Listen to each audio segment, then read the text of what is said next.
on va faire ça. On va faire une espèce de quiz. Je vais vous annoncer les caractéristiques de la blessure d'abandon pour que vous puissiez me dire si vous cochez les cases ou pas. Et si vous cochez les cases, ben vous saurez ce qu'il faut régler justement pour ça. Et c'est ce qu'on apprend à faire dans nos coachings, justement. Au moins, vous savez où vous devez aller.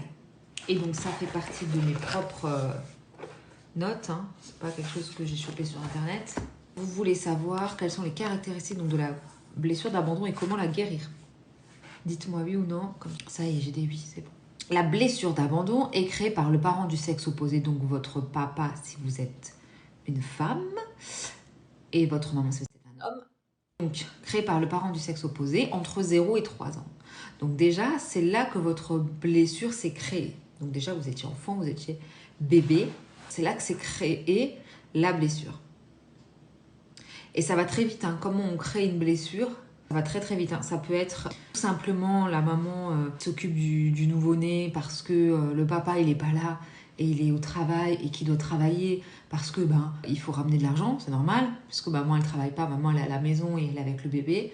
Donc le papa est vu comme par l'enfant, hein. Donc c'est toujours comment. Et ça se trouve, c'est pas la vérité. Hein. Il n'y a pas de vrai abandon. Hein. Le papa, il vous a pas abandonné vraiment. Mais c'est nous, en tant que bébé, en tant qu'enfant, on s'est senti abandonné. Donc, comment? Ça peut être voilà, le papa qui travaille beaucoup. Donc, le travail est plus important que moi. Je me sens insuffisante. Le travail est plus important que moi. L'argent est plus important que moi. Donc, voilà, mon papa ne m'aime pas, il n'est pas là, il m'abandonne, voilà, donc on se sent abandonné. Ça peut être aussi à l'hôpital, souvent, même des fois, même à la naissance. Hein. Il y a eu des fois des naissances où... je vais répertorier, tiens. Je suis en train de repenser en fait à toutes mes clientes et toutes leurs blessures d'abandon, mais je crois que je devrais le répertorier aussi, ça peut être intéressant.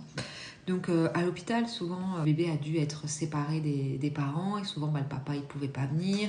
Il y a eu beaucoup les grands-parents. Quand on laisse l'enfant chez les grands-parents, parce qu'on travaille et qu'on doit laisser l'enfant chez les grands-parents, ou alors pire, alors les grands-parents ça passe, mais ça peut créer une blessure d'abandon.